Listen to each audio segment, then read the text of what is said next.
শেখ হাসিনা সরকারের উচ্চ প্রবৃদ্ধির দাবি ছিল জালিয়াতি, জানালেন রয়টার্সকে ডক্টর মোহাম্মদ ইউনূস।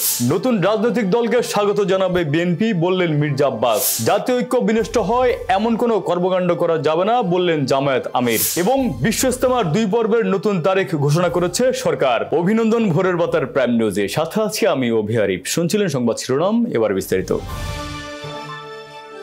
বাংলাদেশের অন্তর্বর্তী সরকারের প্রধান উপদেষ্টা অধ্যাপক ডক্টর মোহাম্মদ ইউনূস বলেছেন, ছাত্র জনতার অভ্যুত্থানে ক্ষমতাচ্যুত শেখ হাসিনা সরকারের সময় দেশের অর্থনীতির উচ্চ প্রবৃদ্ধি নিয়ে যা বলা হতো তা ছিল জালিয়াতি। শেখ হাসিনা দাবি করেছিল প্রবৃদ্ধির সবাইকে ছাড়িয়ে গেছে বাংলাদেশ। শেখ হাসিনা সরকারের দুর্নীতি নিয়ে প্রশ্ন না করায় আন্তর্জাতিক সম্প্রদায়ের ভূমিকা নিয়েও সমালোচনা করেন তিনি।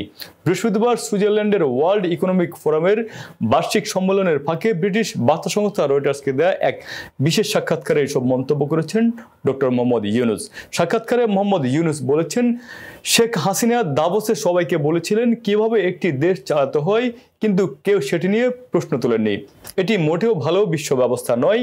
তিনি বলেন, এর জন্য পুরো বিশ্ব দায়ী, যে কারণে বিশ্বের জন্য একটি ভালো শিক্ষা এটি। ডক্টর মোহাম্মদ ইউনূস বলেন, শেখ হাসিনা বলেছিলেন আমাদের প্রবৃদ্ধির হার অন্য সবাইকে ছাড়িয়ে গেছে, এটা একেবারে ভুয়া প্রবৃদ্ধির হার। বিশ্বব্যাংকের ব্যবস্থাপনা পরিচালক আন্না বিয়ার্ত বাংলাদেশ পুনর্গঠনে অন্তর্বর্তী সরকারের প্রতি বৈশ্বিক ঋণদাতা প্রতিষ্ঠান সমর্থন পুনর্ব্যক্ত করেছেন। বৃহস্পতিবার সুইজারল্যান্ডের দাভোসে বিশ্ব অর্থনৈতিক ফোরামের বার্ষিক সম্মেলনের ফাঁকে আন্না বিয়ার্দোর প্রধান উপদেষ্টা অধ্যাপক মোহাম্মদ ইউনূসের সঙ্গে সাক্ষাৎ করেন। এ সময় তিনি প্রধান উপদেষ্টাকে বিশ্বব্যাংকের সমর্থন ব্যক্ত করেন। প্রধান উপদেষ্টার উপপ্রেস সচিব আব্দুল কালাম আজাদ মজুমদার এ তথ্য জানিয়েছেন। বিশ্বব্যাংকের ব্যবস্থাপনা পরিচালক আন্না বিয়ার্দো ডক্টর ইউনূসের উদ্দেশ্য করে বলেন, আমি আমাদের সমর্থন প্রকাশ করতে চাই, আপনারা যে কোনো সহায়তার জন্য আমাদের উপর নির্ভর করতে পারেন। কার্বন নিঃসরণ, দারিদ্র্য ও বেকারত্ব শূন্যে নামিয়ে আনতে অন্তর্বর্তী সরকারের প্রধান উপদেষ্টা অধ্যাপক ডক্টর মোহাম্মদ ইউনূসের উদ্যোগে চালু হওয়া বিশ্বব্যাপী 3-0 আন্দোলনের প্রশংসা করেছে সাবেক মার্কিন ভাইস প্রেসিডেন্ট আল গোর। বৃহস্পতিবার সুইজারল্যান্ডের পাহাড়ি শহর দাভোসে বিশ্ব অর্থনৈতিক ফোরামের বার্ষিক সম্মেলনের ফাঁকে ডক্টর ইউনূসের সঙ্গে সাক্ষাৎকালে আল গোর এ সময় তিনি 3-0 আন্দোলনের প্রশংসা করেন। বিশ্বের শীর্ষস্থানীয় জলবায়ু কর্মী হিসেবে পরিচিত আল গোর তিনি বাংলাদেশের অন্তর্বর্তীকালীন সরকার গৃহীত সংস্কার কর্মসূচিকে সমর্থন করার অঙ্গীকার ব্যক্ত করেন। প্রধান উপদেষ্টার উপপ্রেস সচিব আবুল কালাম আজাদ মজুমদার এ তথ্য জানিয়েছেন। বিএনপি স্থায়ী কমিটির সদস্য মির্জা আব্বাস বলেছেন, 1/11-এর ভয়াবহ পরিণতি বিএনপির চেয়ে কেউ বেশি ভোগ করেনি। সে সময় খালেদা জিয়াকে নির্মমভাবে হত্যার চেষ্টাও করা হয়েছিল। শুক্রবার নয়াপল্টনে আরাফাত রহমান কোকোর মৃত্যুবার্ষিকী দোয়া মাহফিলে তিনি একথা বলেন। মির্জা আব্বাস বলেন, বিএনপিকে ভারতের দালাল বা আওয়ামী লীগের দোসর বানানোর চেষ্টা হচ্ছে। যারা দলটিকে ভিন্ন শিবিরে ঠেলে দেওয়ার চেষ্টা করছেন তাদের পরিণতি ভালো হবে না। নতুন রাজনৈতিক দল প্রসঙ্গে তিনি বলেন, নতুন রাজনৈতিক দলকে স্বাগত জানাবে বিএনপি, এতে বিএনপির ঈর্ষান্বিত হওয়ার কিছুই নেই।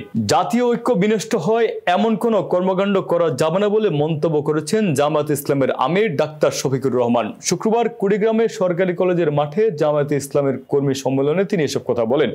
জামায়াতে ইসলামী কুড়িগ্রাম জেলা শাখার আয়োজনে এই কর্মী সম্মেলন করা হয়। তিনি বলেন, চাঁদাবাজি ও দখল বাণিজ্য বন্ধ করতে হবে, অটুট থেকে মানবিক বাংলাদেশ গড়তে হবে।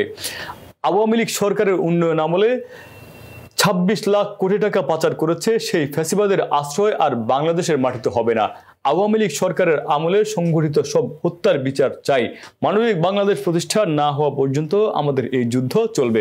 বিশ্ব ইজতেমার 2 পর্বের নতুন তারিখ ঘোষণা করেছে সরকার। স্বরাষ্ট্র মন্ত্রণালয় জননিরাপত্তা বিভাগ থেকে এ সংক্রান্ত একটি প্রজ্ঞাপন জারি করা হয়েছে। প্রজ্ঞাপন অনুযায়ী আগামী 31 জানুয়ারি থেকে 2 ফেব্রুয়ারি প্রথম পর্বের ইজতেমা টঙ্গী ময়দানে অনুষ্ঠিত হবে, আর দ্বিতীয় পর্বের ইজতেমা অনুষ্ঠিত হবে 14 থেকে 16 ফেব্রুয়ারি। বিস্তারিত ডেস্ক রিপোর্টে। 58তম বিশ্ব ইজতেমার 2 পর্বের নতুন তারিখ ঘোষণা করেছে সরকার। স্বরাষ্ট্র মন্ত্রণালয়ের জননিরাপত্তা বিভাগ থেকে এই বিষয়ে একটি প্রজ্ঞাপন জারি করা হয়েছে। প্রজ্ঞাপন অনুযায়ী প্রথম পর্বের ইজতেমা অনুষ্ঠিত হবে আগামী 31 জানুয়ারি থেকে 2 ফেব্রুয়ারি পর্যন্ত টঙ্গীর ইজতেমা ময়দানে। দ্বিতীয় পর্বের ইজতেমা অনুষ্ঠিত হবে 14 থেকে 16 ফেব্রুয়ারি। দ্বিতীয় পর্ব শেষে আগামী 18 ফেব্রুয়ারি মাগরিবের ওয়াক্তের মধ্যে ইজতেমা ময়দান প্রশাসনের কাছে হস্তান্তর করা হবে। প্রজ্ঞাপনে উল্লেখ করা হয়, সিনিয়র সচিব ও শুরাই নিজামী তাবলিগ জামাত বাংলাদেশের মুরব্বীদের উপস্থিতিতে সর্বসম্মতিক্রমে ইজতেমার তারিখ নির্ধারণ করা হয়েছে। প্রথম পর্বের ইজতেমা শুরাই নিজামী তাবলিগ জামায়াতের অনুসারীরা 2 ভাগে আয়োজন করবেন। ইজতেমা সম্পূর্ণ হওয়ার পর 6 ফেব্রুয়ারি মাগরিবের আগে ময়দান প্রশাসনের কাছে হস্তান্তর করার সিদ্ধান্ত নেওয়া হয়েছে। 58তম বিশ্ব ইজতেমা ঘিরে চলছে শেষ মুহূর্তের প্রস্তুতি। ইতিমধ্যেই প্রায় 80% প্রস্তুতি সম্পূর্ণ করেছেন ধর্মপ্রাণ মুসল্লিগণ, স্থানীয় আইন শৃঙ্খলা বাহিনী। দেশের বিভিন্ন জেলা উপজেলা থেকে আগত মুসল্লিরা ইজতেমাকে ঘিরে দলে দলে যোগদান করছেন।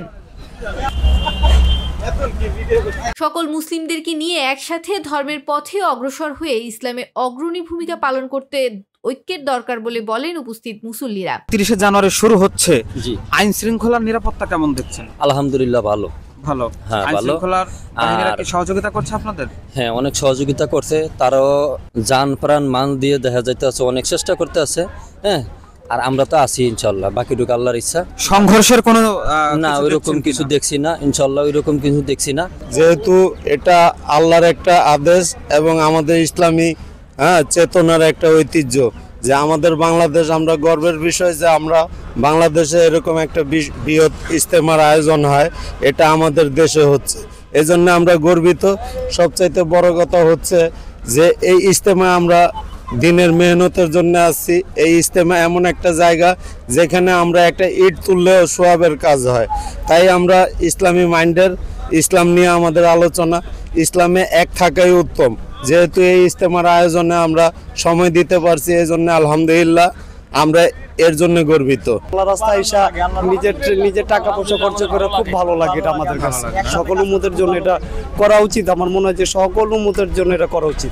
কয়েকদিন আগে তো দফায় দফায় সংঘর্ষ বা হুমকি টুমকি ছিল, এরকম কোনো কিছু দেখছেন? না, এরকম কোনো কিছু শুনেছি, দেখি, আমরা মোবাইলেও দেখেছি, আপনার খবরের কাগজেও দেখেছি, কিন্তু এগুলো তো আসলে ঠিক না। কারণ আমরা সবাই একত্র হয়ে আল্লাহর কাজে আসে, আমরা আল্লাহর কাজ করে চলে যাবে। এখানে মারামারি, হানাহানি কোনো কিছু এগুলো আমাদেরও পছন্দ না। এগুলো ময়দান পরিষ্কার পরিচ্ছন্ন সহ প্রস্তুতির নানান কাজে ব্যস্ত উপস্থিত মুসল্লিরা। পাশাপাশি আইন শৃঙ্খলা বাহিনীর রয়েছে ব্যাপক তৎপরতা। সকল প্রকার নাশকতা মোকাবিলা করতে প্রস্তুত বলেও জানিয়েছেন আইন শৃঙ্খলা বাহিনী। মৌমিতা মৌ, ভোরের পাতা। আজ রাতে হাসপাতাল থেকে বাসায় ফিরতে পারেননি বিএনপি চেয়ারপারসন বেগম খালেদা জিয়া। বৃহস্পতিবার রাতে লন্ডনের দ্য লন্ডন ক্লিনিক হাসপাতালের সামনে সাংবাদিকদের ব্রিফিংকালে খালেদা জিয়ার ব্যক্তিগত চিকিৎসক ও বিএনপির স্থায়ী কমিটির সদস্য ডাক্তার AZM জাহিদ হোসেন এ তথ্য নিশ্চিত করেছেন। তিনি বলেন, বৃহস্পতিবার নতুন করে আরও কিছু পরীক্ষা নিরীক্ষা দেওয়া হচ্ছে। শুক্রবার সেসব রিপোর্ট পাওয়া গেলে খালেদা জিয়ার ছুটি হতে পারে। তিনি পরবর্তীতে বাসায় থেকে নিয়মিত চিকিৎসা নেবেন। সম্প্রতি ভারতীয় গণমাধ্যম India.com বাংলাদেশের অন্তর্বর্তী সরকারের প্রধান উপদেষ্টা ও তার মেয়ে মনিকা ইউনুসকে নিয়ে একটি প্রতিবেদন প্রকাশ করে। প্রতিবেদনটির মিথ্যা এবং প্রধান উপদেষ্টা ও তার পরিবারের বিরুদ্ধে ভারতীয় প্রোপাগান্ডা ক্যাম্পেইনের অংশ বলে জানিয়েছে প্রধান উপদেষ্টার প্রেস উইংস ফ্যাক্টস। ইন্ডিয়া টুডের ওই প্রতিবেদনে বলা হচ্ছে, শেখ হাসিনাকে ক্ষমতাচ্যুত করার পেছনে ভূমিকা রেখেছে ডক্টর ইউনুস। তিনি সাবেক মার্কিন পররাষ্ট্রমন্ত্রী ও প্রেসিডেন্ট প্রার্থী হিলারি ক্লিন্টনের ফাউন্ডেশনের $3 লাখ মার্কিন অনুদান দিয়েছেন। প্রতিবেদনে আরো বলা হয়, হিলারির সঙ্গে ইউনুসের এই বন্ধুত্বের ফলে বাইডেন প্রশাসনে চাকরি পেয়েছিলেন ডক্টর ইউনুসের কন্যা মনিকা। এছাড়া ক্লিন্টন পররাষ্ট্রমন্ত্রী থাকা অবস্থায় তার সঙ্গে সম্পর্কের সূত্র ধরে বড় অঙ্কের ঋণ পেয়েছিলেন ডক্টর মোহাম্মদ ইউনুস। এসব কারণে ডক্টর ইউনুসের ওপর তদন্ত করতে পারে ট্রাম্প প্রশাসন। তবে এসব তথ্যের কোনোটি সঠিক নয় উল্লেখ করে সিএ প্রেসের উইংসের ফ্যাক্ট জানিয়েছেন, প্রতিবেদনটি বাংলাদেশের অন্তর্বর্তী সরকারের প্রধান উপদেষ্টা ও তার পরিবারের সদস্যদের বিরুদ্ধে ভারতীয় প্রোপাগান্ডার অংশ। অর্থনীতির বর্তমান টালমাটাল পরিস্থিতিতে সরকারি কর্মকর্তা কর্মচারীরা আপাতত পাচ্ছেন না মহার্ঘ ভাতা। অর্থ মন্ত্রণালয়ের সূত্রে জানা গেছে, বৃহস্পতিবার প্রধান উপদেষ্টার কার্যালয়ে ভাতা সংক্রান্ত নথি পাঠানোই সায় না দিয়ে ফেরত পাঠিয়েছে। বিস্তারিত টেক্সট রিপোর্টে। চলতি জানুয়ারি থেকে কার্যকরের প্রাথমিক সিদ্ধান্ত নেওয়া হলেও সরকারি কর্মকর্তা কর্মচারীরা আপাতত পাচ্ছেন না মহার্ঘ ভাতা। অর্থনীতির বর্তমান টালমাটাল পরিস্থিতির কারণে মহার্ঘ ভাতা দেয়া থেকে সরে এসেছে অন্তর্বর্তী সরকার। অর্থ মন্ত্রণালয় সূত্রে জানা গেছে, বৃহস্পতিবার প্রধান উপদেষ্টার কার্যালয়ে ভাতা সংক্রান্ত নথি পাঠালে সায় না দিয়ে ফেরত পাঠিয়েছে অর্থ মন্ত্রণালয়। তারা জানিয়েছেন, বর্তমান অর্থনৈতিক পরিস্থিতি বিবেচনায় আপাতত এই ভাতা দেয়া সমীচীন হবে না। পরে পরিস্থিতি স্বাভাবিক হলে বিষয়টি ফের বিবেচনা করা যেতে পারে বলে জানায় অর্থ মন্ত্রণালয়।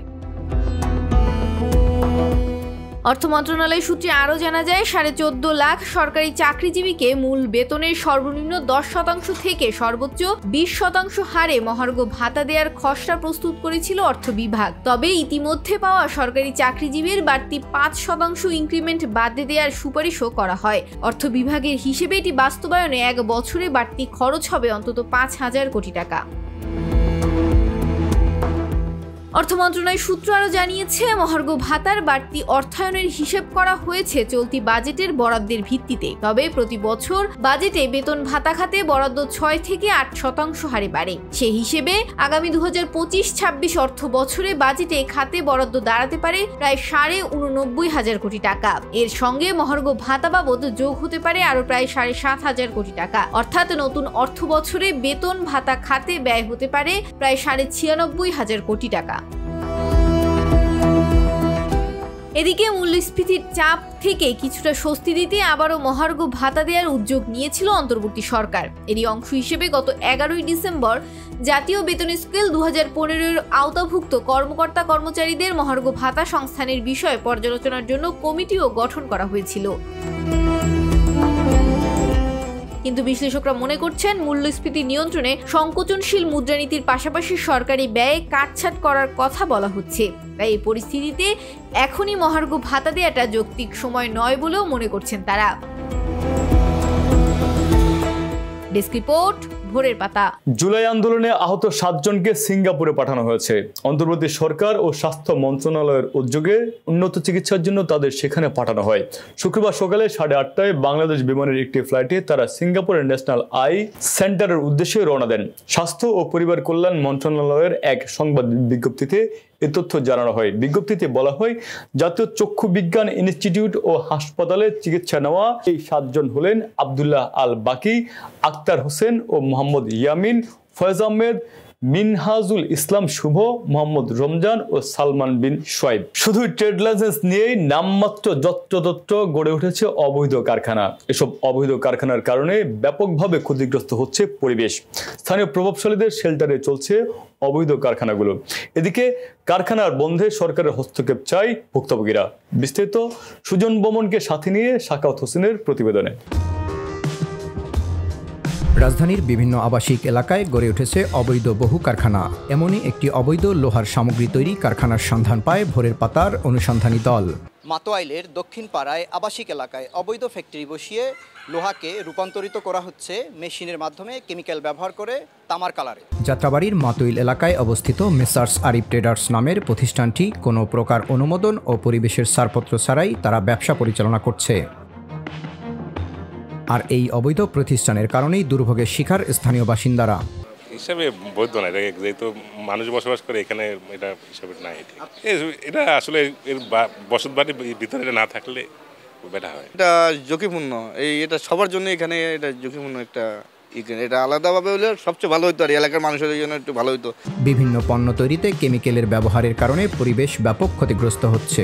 সাদা কালারের যে তার আপনারা দেখতে পাচ্ছেন, এই তারকে পেছনে রাখা যে ড্রাম আছে, ড্রামের মধ্যে কেমিক্যাল দেওয়া আছে। এটা মেশিনের সাহায্যে কালার পরিবর্তন করে এভাবে তামার কালারে রূপান্তরিত করা হয়। এইসব অবৈধ কারখানার মালিকদের শেল্টার দিচ্ছে স্থানীয় প্রভাবশালীরা।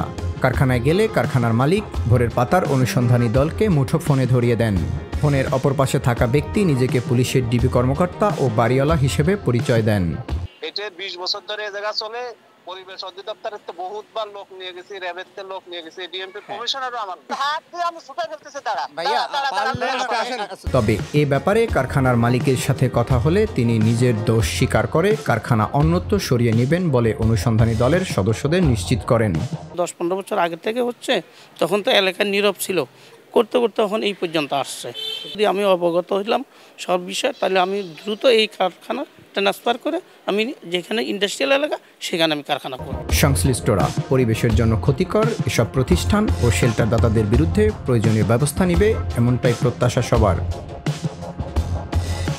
সাকাওয়াত হোসেন, ভোরের পাতা। আরাফাত রহমান কোকুর 10ম মৃত্যুবার্ষিকী উপলক্ষে শুক্রবার রাজধানীর ঢাকায় বনানী কবরস্থানে তার রুহের মাগফিরাত কামনায় ফাতেহা পাঠ ও দোয়া মাহফিল এবং কবর জিয়ারতের আয়োজন করা হয়। এক কর্মসূচিতে অংশ নেন ঢাকা মহানগর উত্তরের অন্তর্গত 26টি থানা ও 71টি ওয়ার্ড সহ সর্বস্তরের নেতাকর্মীরা। এছাড়াও কেন্দ্রীয় যুবদলের সাধারণ সম্পাদক নুরুল ইসলাম নয়ন, ঢাকা মহানগর উত্তর যুবদলের আহ্বায়ক শরীফ উদ্দিন জুয়েল ও সদস্য সচিব সাজ্জাদুল মিরাজ উপস্থিত ছিলেন। এবার আন্তর্জাতিক সংবাদ।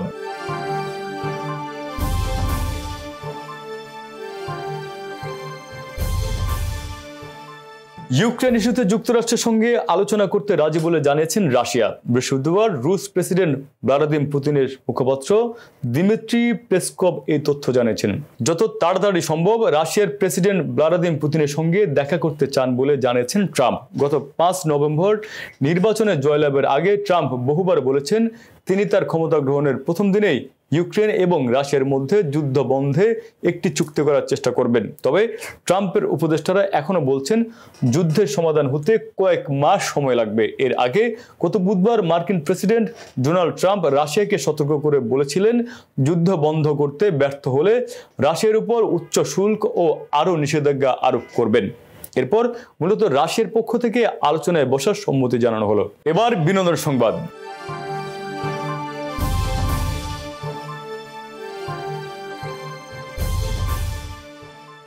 বলিউড অভিনেতা সাইফ আলী খানের উপর হামলার পর 1 সপ্তাহ কাটেনি। এরই মধ্যে নতুন আতঙ্ক বলিউডে। এবার খুনের হুমকি পেলেন জনপ্রিয় কৌতুক অভিনেতা কপিল শর্মা। কপিলের অভিযোগ, ইমেইলের মাধ্যমে খুনের হুমকি দেওয়া হয়েছে তাকে। মুম্বাই পুলিশ সূত্রে খবর, ওই হুমকিতে ইমেইলে আবার এসেছে পাকিস্তান থেকে। হিন্দুস্তান টাইমসের প্রতিবেদন অনুসারে অজ্ঞাত হুমকি পাওয়ার এই তালিকায় রয়েছেন কমেডিয়ান অভিনেতা রাজপাল যাদব, নৃত্য পরিচালক রেমো ডি সুজা, কৌতুক শিল্পী সুগন্ধা ও মিশ্র। জানা গেছে বিষ্ণু নামের এক ব্যক্তির অ্যাকাউন্ট থেকে হুমকি ইমেইলে পাঠানো হয়েছে। অভিনেতা রাজপাল যাদব এই হুমকির বিষয়ে মুম্বাইয়ের আম্বলি থানায় অভিযোগ দায়ের করেছেন। এবার খেলাধুলা সংবাদ। ফিফা সভাপতি জিয়ান্নি ইনফান্তিনো আগামী মার্চের মধ্যে বাংলাদেশে সফরে আসবেন। এই সফরে তিনি বাংলাদেশের নারী ফুটবলের অর্থায়নের বিষয়ে ইতিবাচক ইঙ্গিত দিয়েছেন। সুইজারল্যান্ডের দাভোসে বিশ্ব অর্থনৈতিক ফোরামের বাৎসরিক সম্মেলনের ফাঁকে বাংলাদেশের প্রধান উপদেষ্টা অধ্যাপক মোহাম্মদ ইউনুসের সঙ্গে সাক্ষাতে ফিফা সভাপতি এই প্রতিশ্রুতি দেন। প্রধান উপদেষ্টার ফেসবুক পেজ থেকে ইনফান্তিনোর সঙ্গে সাক্ষাৎ ও সংক্রান্ত তথ্য জানানো হয়েছে। সাক্ষাতে ইনফান্তিনো বাংলাদেশের নারী ফুটবল উন্নয়নে আবাসন ও অবকাঠামোগত সহায়তার বিষয়ে আশ্বাস দেন। মোহাম্মদ ইউনুস এই বিষয়ে ফিফার সহায়তা চাইলেও ইনফান্তিনো জানান তারা সৌদি আরবের নারী ফুটবলের উন্নয়নে সহায়তা করছে, যার সুফল সেখানকার বাংলাদেশি প্রবাসীরাও পাবে। সংবাদ শেষ করার আগে শিরোনামগুলো আরেকবার। শেখ হাসিনা সরকারের উচ্চ প্রবৃদ্ধির দাবি ছিল জালিয়াতি, জানালেন রয়টার্সকে ডক্টর মোহাম্মদ ইউনুস। নতুন রাজনৈতিক দলকে স্বাগত জানাবে বিএনপি, বললেন মির্জা আব্বাস। জাতীয় ঐক্য বিনষ্ট হয় এমন কোনো কর্মকাণ্ড করা যাবে না, বললেন জামায়াত আমির। এবং বিশ্ব ইজতেমার 2 পর্বের নতুন তারিখ ঘোষণা করেছে সরকার। এই ছিল আজকের ভোরের পাতার প্রাইম নিউজ। সারা দেশের সর্বশেষ আপডেট পেতে চোখ রাখুন ভোরের পাতায়। ধন্যবাদ।